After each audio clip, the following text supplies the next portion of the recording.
Hello friend, स्वागत है आप सभी का चैतवी क्लासेस में। हम लोग डेली एमसीक्यूज सीरीज करते हैं और इस एमसीक्यू सीरीज में जो इम्पोर्टेंट क्वेश्चन होता है, जितने भी प्रीवियस ईयर के क्वेश्चंस होते हैं, हम उसे सॉल्व करने की कोशिश करते हैं। और डेली बाय डेली हम लोग ये क्लास लाते हैं। और बीते फ्राइडे एक दिन पहले जो हम ये क्लास नहीं ला पाए, क्योंकि उस दिन मैं थोड़ा सा बीमार पड़ गया था, इसलिए नहीं ला पाया हूँ। इसलिए आज मैं इस क्लास को सवेरे सवेरे मॉर्निंग टाइम में ही डाल रहा हूँ। आप लोगों से रिक्वेस्ट है कि आप लोग इस क्लास को ज्वाइन करें और आप लोग इस क्वेश्चन सीरीज को देखने की जरूर कोशिश करें, ताकि आपको आने वाले समय में इस चीज़ से, यानी कि आज जो हम क्लास ला रहे हैं ईस्ट इंडिया कंपनी और बंगाल के नवाब का से रिलेटेड क्वेश्चन है इसमें। और जितने भी सारे क्वेश्चन है दोस्त, सभी जो है किसी न किसी पीसीएस एग्जाम से ही रिलेटेड है। पीसीएस एग्जाम समझते होंगे, public service commission. PCS exam से रिलेटेड है, जैसे कि बीपीएससी हो गया, यूपी पीसीएस हो गया, एमपी पीसीएस हो गया, जेपी पीसीएस हो गया, यूके पीसीएस हो गया। हम लोग सभी उस जगह से क्वेश्चन को उठाते हैं। और कोई कोई क्वेश्चन आईएएस से रिलेटेड भी, जो बहुत पुराने 2005-6 में पूछा गया, वो सब क्वेश्चन भी रहते हैं। चलिए स्टार्ट करते हैं आज का क्लास। तो सबसे पहला क्वेश्चन है, निम्नलिखित में से कौन मुगल सम्राट द्वारा नियुक्त बंगाल का अंतिम गवर्नर था? क्या पूछा जा रहा है, बंगाल का अंतिम गवर्नर कौन था जिसे मुगल सम्राट ने नियुक्त किया था? ए है सरफराज खान, बी है मुर्शिद कुली खान, सी है अलीवर्दी खान और डी है सिराजुद्दीन मोहम्मद खान। इसका आंसर जो होगा, आंसर होगा बी, आंसर होगा मुर्शिद कुली खान। इसे 1717 में मुगल सम्राट फर्रुखसियर जो है 1717 में मुर्शिद कुली खान को बंगाल का नवाब गवर्नर नियुक्त किया था। कब? 1717 में। याद रखिएगा कब? 1717 में। ये ईस्वी भी याद रखिएगा कब नियुक्त किया था, 1717 में। और कौन किया था? फर्रुखसियर किया था। कौन किया था? फर्रुखसियर किया था दोस्तों। कौन किया था? फर्रुखसियर। ये भी इंपॉर्टेंट क्वेश्चन है, इसलिए आप इसे याद जरूर रखिएगा।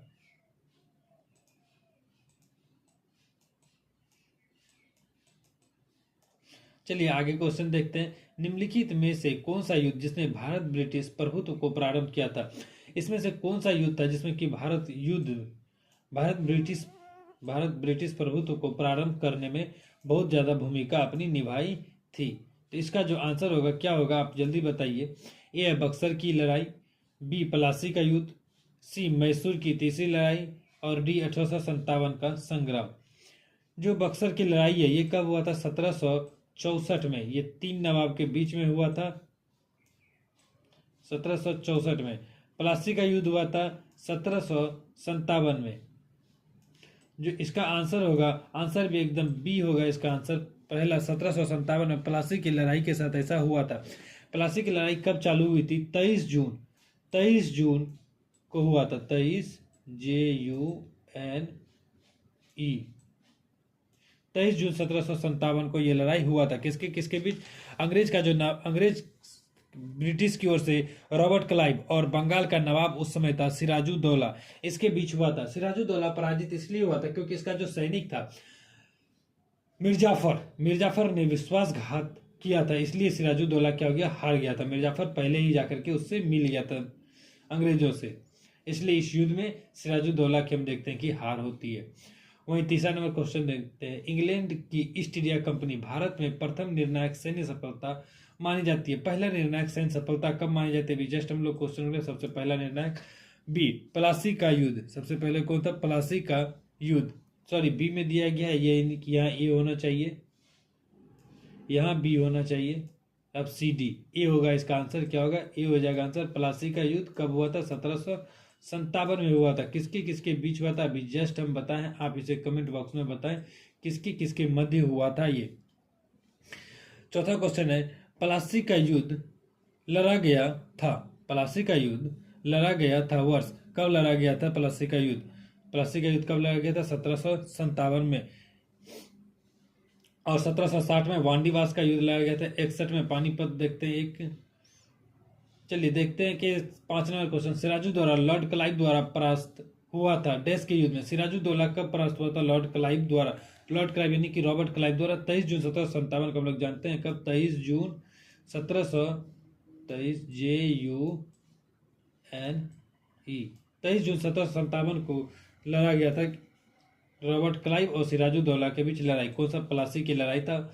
फ्रेंड्स, आप सभी से रिक्वेस्ट है कि आप लोग जो जो चैनल पर नए हैं वो हमारे चैनल को सब्सक्राइब कर दें, ताकि आपको जो भी हमारे आने वाले क्लास है, जो भी हम इसे अपलोड करते हैं, आपको नोटिफिकेशन मिल जाए और आप समय रहते इस क्लास को कर ले, ताकि आपको किसी भी एग्जाम में, हम लोग जो ये टारगेट लिए हुए बिहार एसएससी बीएसएससी को लेकर के इस क्लास को चल रहा है। इसके साथ साथ ही एनटीपीसी, रेलवे का एएलपी, इस सब में भी आपको ये क्वेश्चन देखने को मिलेगा। हम लोग मैथ्स रीजनिंग नहीं कर रहे हैं, बाकी इसके अलावा बाकी सारे क्वेश्चंस को हम लोग सॉल्व कर रहे हैं, चाहे वो हिस्ट्री हो, ज्योग्राफी हो, पॉलिटी हो, ये सभी इंपॉर्टेंट क्वेश्चन जितने भी आते हैं हम उसको सॉल्व करते जाते हैं।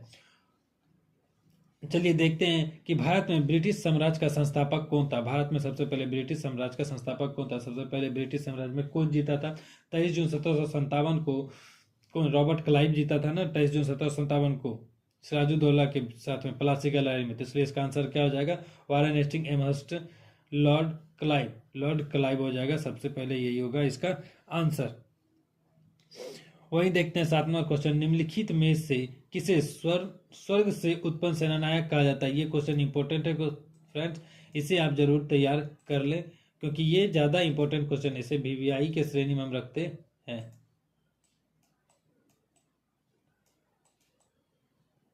एकदम इसको याद कर ले। इसका जो आंसर होगा अल्बुकर रॉबर्ट क्लाइव। कौन होगा? रॉबर्ट क्लाइव इसका आंसर हो जाएगा। स्वर्ग से उतरा बादशाह, इसी की ये उपाधि कौन दिया था? रॉबर्ट क्लाइव को ये उपाधि विलियम पीट ने दिया था। कौन दिया था? विलियम पीट ने। विलियम पीट ने कहा था अ हेवन बॉर्न जनरल, अ हेवन बॉर्न जनरल, यानी कि स्वर्ग से उतरा सेनानायक।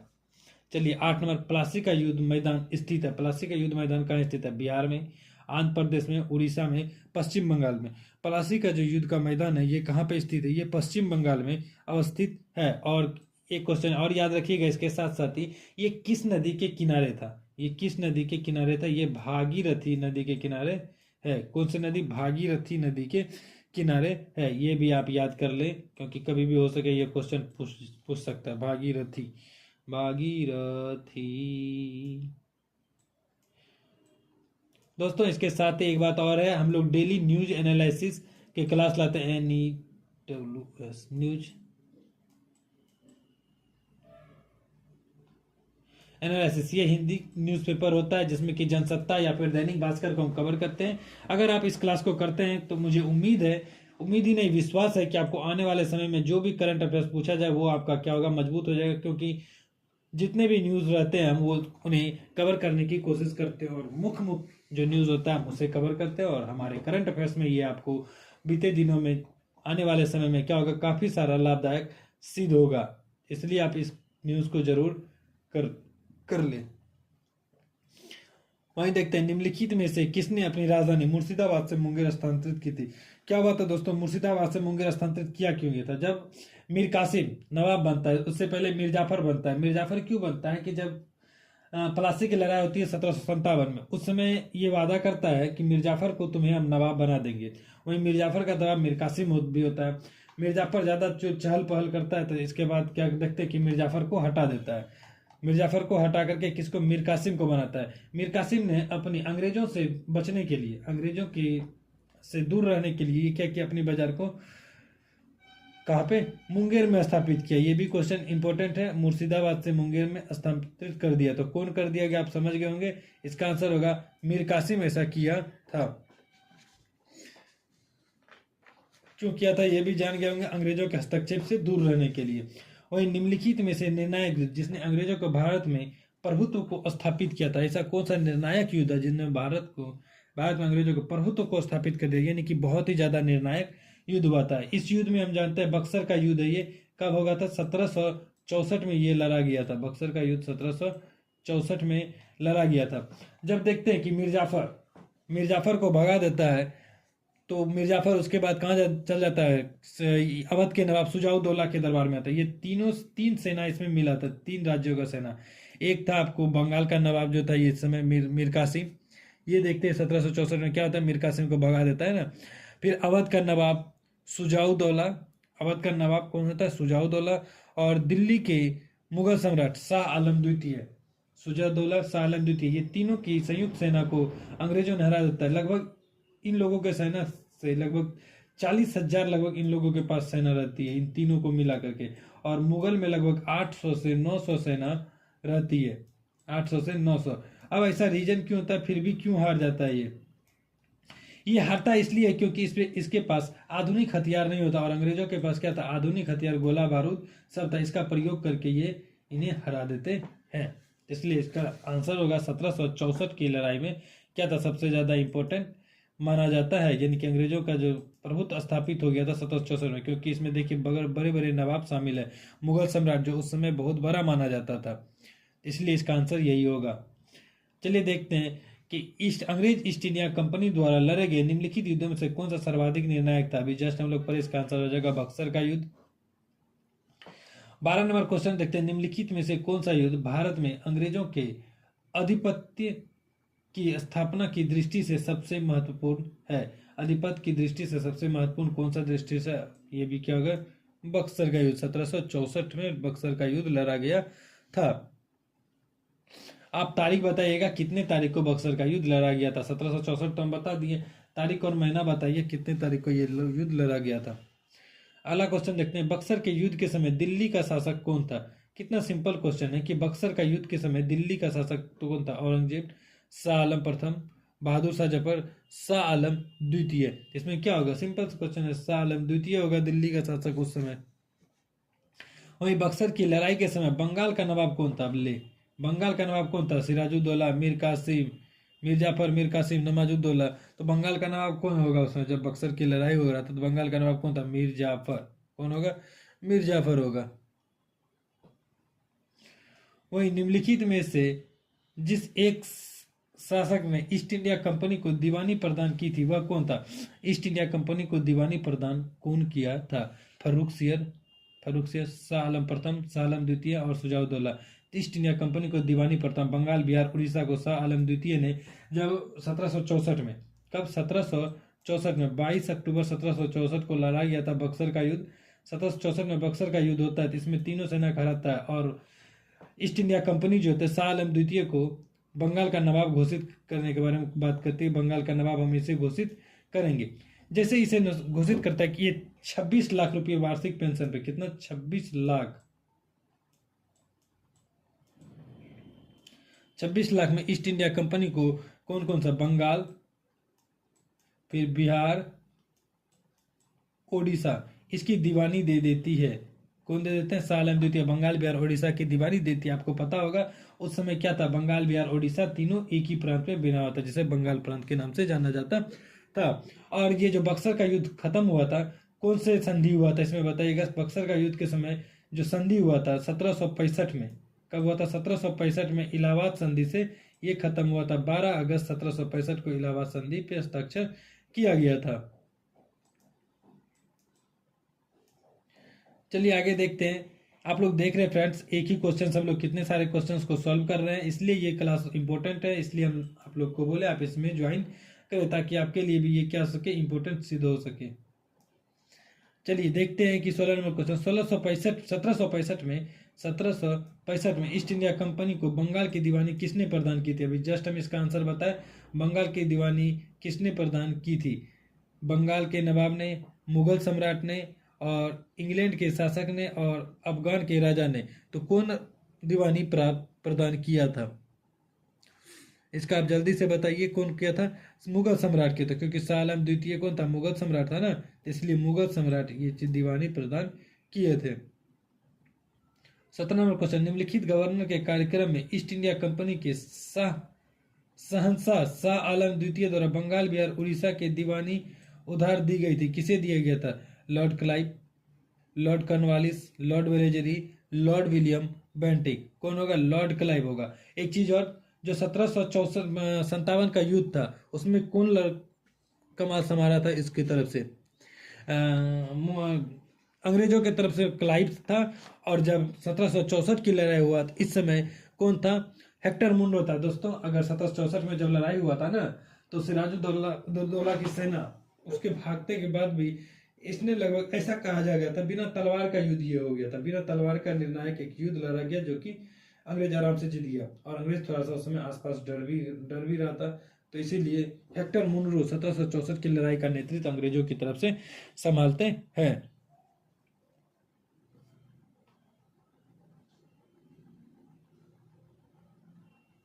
चलिए देखते हैं 18 नंबर क्वेश्चन। सम्राट शाह आलम द्वितीय ने ईस्ट इंडिया कंपनी को बंगाल, बिहार एवं उड़ीसा की दीवानी प्रदान की थी। कब किया था?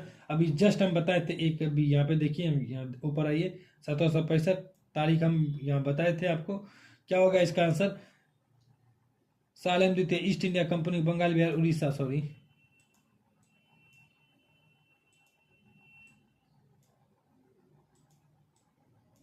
अरे क्या हो रहा है,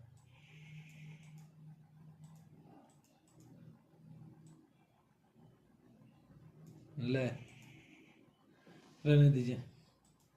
बंगाल, बिहार, उड़ीसा की दीवानी प्रदान की थी। कब कर किया था? 12 अगस्त 1765, 18 अगस्त 1765, 29 अगस्त 1765, 21 अगस्त 1765। अगर आप ध्यान से सुने होंगे पिछला क्वेश्चन तो आपको याद होगा कब पूछा गया था। 12 अगस्त 1765 को ये चीज हुआ था संधि पे। इलाहाबाद संधि का रॉबर्ट क्लाइव ने मुर्शिदाबाद का उप दीवान किसे बनाया था? जब इलाहाबाद संधि हो गया था, रॉबर्ट क्लाइव, देखते हैं बिहार का जो उप दीवान होता है, बिहार का उप दीवान किसे? सीताब राय को बिहार का उप दीवान बनाते हैं, और मुर्शिदाबाद का जो उप दीवान बनाता है उसे मोहम्मद रजा खां को मुर्शिदाबाद का उप दीवान नियुक्त करते हैं।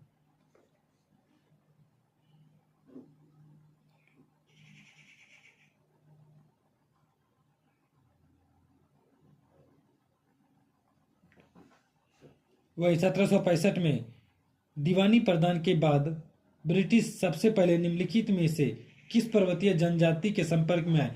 यानी कि जब 1765 का लड़ाई हुआ उसके बाद जो है सबसे पहले किस पर्वतीय जनजाति के संपर्क में आए? दोस्तों इसका जो आंसर होगा खासी जनजाति होगा। गारो, खासी, कुकी, टिपरा, खासी जनजाति का। क्यों, कैसे आ गया खासी जनजाति के संपर्क में?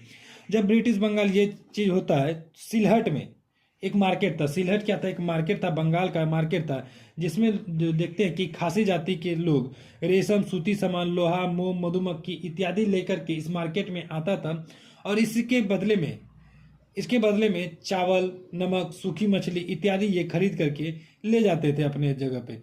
इसी तालमेल में हम देखते हैं कि अंग्रेज ब्रिटिश अधिकारी को ये सूचना मिलती है और वो इससे आकर के संपर्क में आते हैं।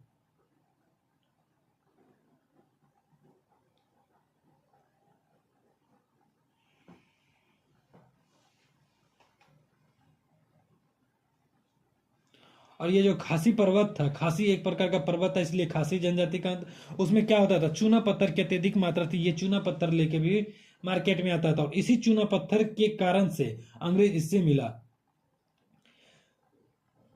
फ्रेंड्स, अगर आपको क्लास अच्छा लग रहा हो, आप इस क्लास को जरूर शेयर करें अपने दोस्तों में, ताकि उन्हें भी ये क्लास का लाभ मिल सके। और एक बार इस क्लास में कमेंट करके आप जरूर बताएं कि आपको क्लास कैसा लगता है। अगर क्लास आप लोग को ज़्यादा अच्छा लगता है या फिर जो भी लगता है कि आप कमेंट एक बार कर दीजिएगा, तो हमें भी क्या होगा, आसानी होगी आगे आगे वीडियो बनाने में, नेक्स्ट वीडियो। ताकि आप जानते हैं कि आपका कमेंट से हमारे लिए क्या है, एक एनर्जी का काम करता है। चलिए देखते हैं 18वें शतक में भारत में लड़े गए युद्धों में सब में कलाक्रमण कौन सा? यानी कि इसमें से एक लाइन से आपको क्या करना है कि बताना है कि कौन सा युद्ध कब कब लड़ा गया था। चलिए सबसे पहले ऑप्शन है वांडीवास, बक्सर, अंबर और प्लासी का युद्ध। सबसे पहले हम इसको थोड़ा डील कर देते हैं। अंबर का युद्ध जो होता है कि मुजफ्फर जंग, चंदा साहब तथा फ्रांसीसियों के बीच में ये लड़ा जाता है। कहाँ? वेल्लूर के आसपास लड़ा जाता है, जिसमें कर्नाटक का जो नवाब रहता है अनवरुद्दीन, ये मारा जाता है, इसकी मृत्यु हो जाती है। और ये अंबुर का युद्ध कब लड़ा जाता है? 1749 में। ये कब लड़ा जाता है? 1749 में। वहीं देखते हैं कि प्लासी का युद्ध, प्लासी आपको याद होगा, प्लासी का युद्ध कब लड़ा जाता है? 1757 में। प्लासी का युद्ध 1757 में। बक्सर का युद्ध देखते हैं कि बक्सर से पहले क्यों तो एक और युद्ध होता है, वांडीवास का युद्ध। 1760 में वांडीवास का युद्ध लड़ा जाता है।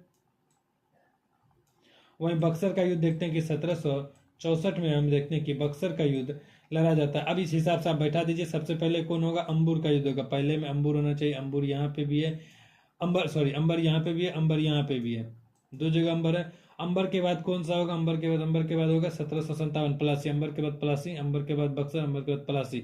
कोई जरूरी नहीं दूसरा ऑप्शन देखने का, यही आंसर सही होगा। अंबर, पलासी, वांडीवास, बक्सर। देखिए अंबर, पलासी, वांडीवास, बक्सर एकदम सही आंसर हो गया।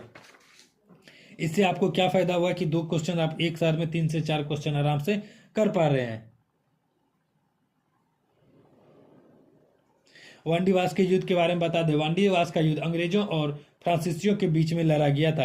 अंग्रेजों की ओर से आयरकूट लड़ा था और फ्रांसीसी की ओर से काउंट डी लाली। याद रखिएगा, इसको याद करने का सिंपल सिस्टम है कि आयरकूट ने किसे हराया था। आयरकूट ने कूट कूट के काउंट डी लाली का मुंह कान क्या कर दिया, लाल कर दिया।